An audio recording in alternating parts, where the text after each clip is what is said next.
Hi, David. Amy, how are you? I'm doing great. Hope you've had a good week. Crazy week. So to everybody listening, this is take two. We did take one last week of our first ever B2i Squared podcast. And being people, we're like, that wasn't perfect. There was a background noise, dogs barking, alarms going off. So this is take two. Probably still won't be perfect. I'll probably nitpick it, but this is whatever we say now, we're gonna publish it. Doesn't matter how it goes. Right, Right. Amy? That's Okay. right. Yep, Because we sure we're people and we're not perfect. I mean, are. my wife is. Right. Going into Mother's Day, that's a good call right there. Absolutely. But So on the first episode of B2i Squared, what should we talk about? I had a couple of questions that came in, and I thought it would be really good to discuss with your expertise. The questions were around how press releases impact search engine optimization, or SEO, and why they should even pay attention to it. And I'm like, oh my goodness, of course you need to pay attention to it, because press releases are content that updates more frequently than other just static content. And that's something that search engines look for. Am I right? There's like recency of content is a major Google factor. I mean, Google keeps their magic secret algorithm secret, but it's the obvious thing. People want relevant, timely, updated content that the end user wants to find when they're looking for a topic, whether it's shopping, or in this case, we're talking a lot about marketing for companies and companies telling their story to the investment public. So that's why recency is very important. And what's more recent than your latest news? Nothing. Right. So it is very important, especially for a public company, so that they can maximize their SEO efforts, with their press releases. And one thing that I always ask companies to look for is the URL. If the URL to their press release on their website doesn't have their domain listed, then that's not doing anything for their SEO. You want to explain like would why would press release ever not have a company's domain? Like how technology-wise, how would that happen that you would have press release of your own content, and why would it not match the domain of their own website? It depends on how their press releases are integrated. It could be iframed in a little box, that's kind of plugged into their corporate website, or it may just link out to the wire service or link out to a different site. Yeah, that's the worst of all worlds, when it literally, someone comes to your website to look at your company, read about you and your products, your technology, and they click a link and then it brings them to someone else's website. All you're doing is helping some other website get more what's called domain authority with Google. Another factor like recency, how authoritative is the domain based on the quality of the content, how many people visit it, how often people come there. So the last thing you want to do is bring people into your house, read about you, and throw them out the front door the second they get there. That seems silly. Yeah, very good analogy.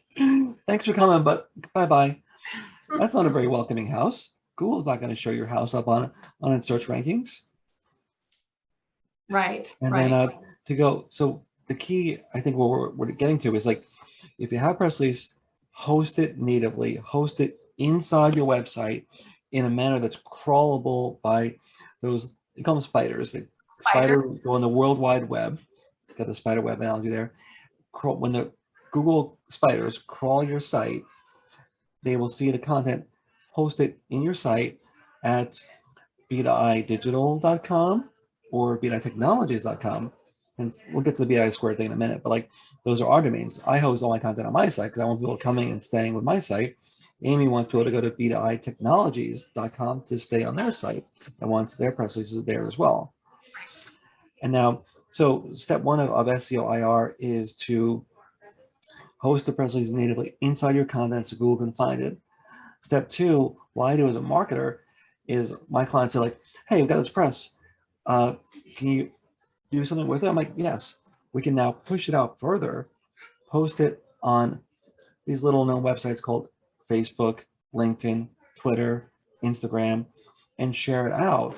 So if your press release is in a tweet and Twitter is getting hundreds and thousands and millions of visitors, and that tweet links back to your site, you have more links in, more of the web, more domain authority, and you and your company and your news gets even more exposure. So any chance you get to share your press release, bring people back to your site, the better. And you can do it through social media, cross-linking to other sites, getting picked up by news wires, putting it onto an email blast, anything to get people to click on the link and bring people back to that content natively hosted on your site is going to help your domain authority, your recency, your relevancy, what people are looking for, your company name, your ticker symbol. All these things are going to help you. So with B2i Technologies, what they do is they have real-time data feeds and make sure that that data feeds into your site and is hosted where it should be hosted on your domain, not someone else's. You know, you have the news, you worked hard for it, right, Amy? They should take the credit. Right, exactly. It should be natively on your site, and that confirmed my initial thought as far as not really doing anything for the company if it's not hosted on their, if it's not natively on their website. So yeah. So what? I've got the expert. Yeah, this is like why, you know, the B2Is have teamed up and why we have B2i Squared being that little number 2, the exponent on top of the B2i, is that Amy's company, B2i Technologies, make sure that the press releases are pulled into and hosted on your site. Me as B2i Digital, as in B2i Digital Marketing, make sure that we market that press release to bring people to that press release hosted on your site. That's why we work together. Actually, the real reason why we work together is that when I started my company back in 2021, people kept saying like, wait, which B2i are you? I'm like, what do you mean, which one? I'm the only one. They're like, no, you're not. I'm like, yes, I am. They're like, I looked it up. I'm like, who's this other company with my name, B, number 2, letter I? I'm like, oh, Amy and Joe, who run this company, are nice people. So instead of there being any confusion, we decided we should work together. So we refer clients, we collaborate on projects, we send things back and forth. And now we're teaming up on this podcast, B2i Squared, where we plan to just, whenever either Amy or I have an idea or thought that be relevant to the CEOs, management of publicly traded companies who want to get their message out there, want to communicate with investors, we're going to kind of just hop on spontaneously, give you some tidbit or two, just a few minutes of thoughts or insights you may find valuable. We know you're a big shot CEO, CFO, head of IR, so not going to waste your time with too much, you know, banter back and forth. Well, maybe a little banter, maybe 1 or 2 jokes, but we'll minimize it. Amy will cut me off when I talk too much, just like my wife does, or every spouse does, I think. But anyway, so that's like the idea of like why the B2Is are teaming up to really help the CEOs of public companies. Right, and look forward to many more, and hope you'll join us. Yeah, thank you everybody for listening, and we look forward to seeing you on the next episode of B2i Squared.